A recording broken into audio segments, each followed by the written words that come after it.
He sees the man in a situation where he's laying there for years. And Jesus comes on and he asks the man, will you be made whole? Will you be made whole? And he has to answer and say, I got to be real with you. I don't have nobody. He says that the angel comes every morning, stirs the water. I don't have nobody. People jump in front of me in line, take the place. They would be cutting me off, and nobody comes to help me into the pool. And Jesus comes and asks them, will you? And then he says, through his line of complaints, I can't, because nobody's here to help me.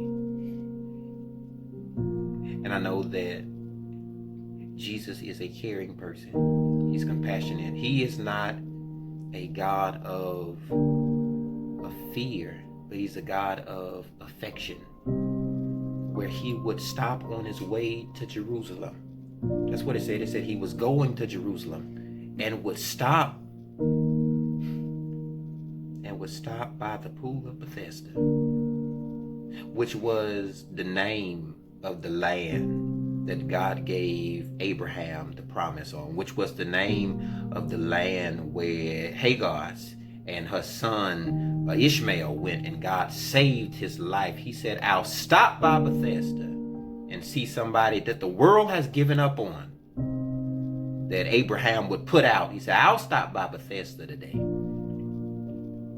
I don't know where you are. I don't know what you've been going through. I don't know what circumstance, what failure you faced, where people would give up on you, say you would be right here forever. They lose hope so many times in good people because they make bad choices. Jesus says, I'll stop by Bethesda. I'll stop by your broken place to bless you, where everybody else would discount you.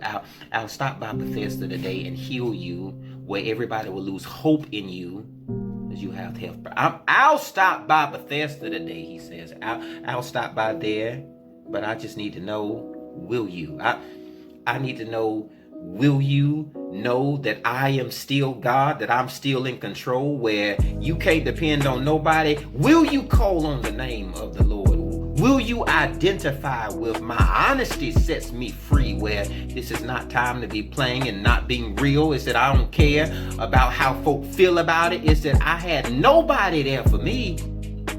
He said, I'll stop by Bethesda. I just need to know, will you identify that I am still God in the good and the bad?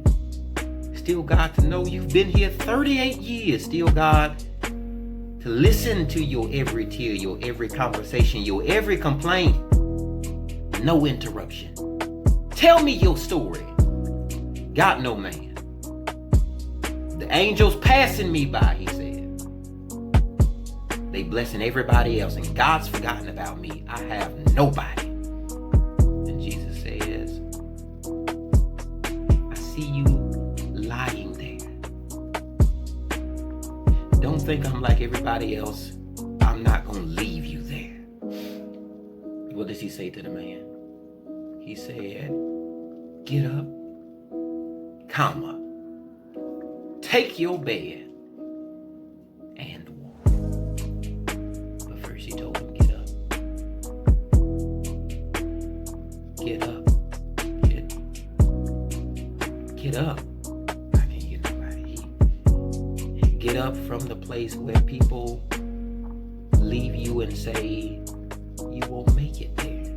You won't graduate college. You won't see the degree. You'll always be low man totem pole. You'll always be suppressive.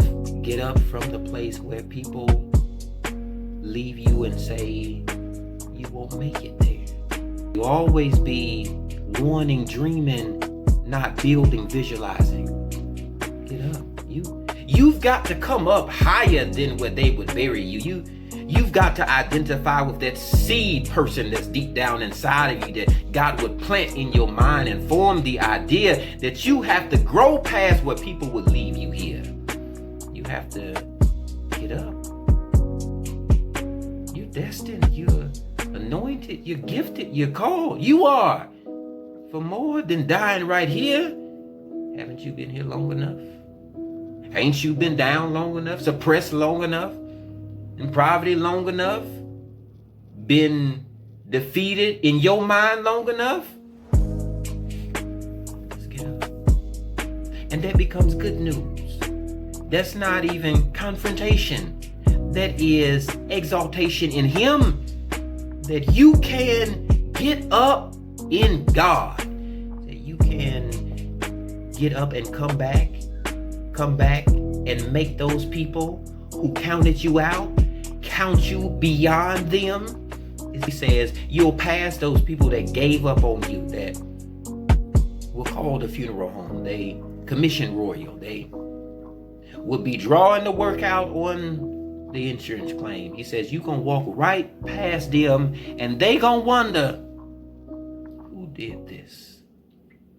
You ain't gonna be able to help but say, the one who stopped by Bethesda today. Know that your situation, your circumstance is not predicated upon their belief, nor their petition, but it is by your prayer, by your praise, by the way you serve the living God. And He said, everybody else's opinions, I'll put that stuff aside. I'll stop by Bethesda today and make sure that you get up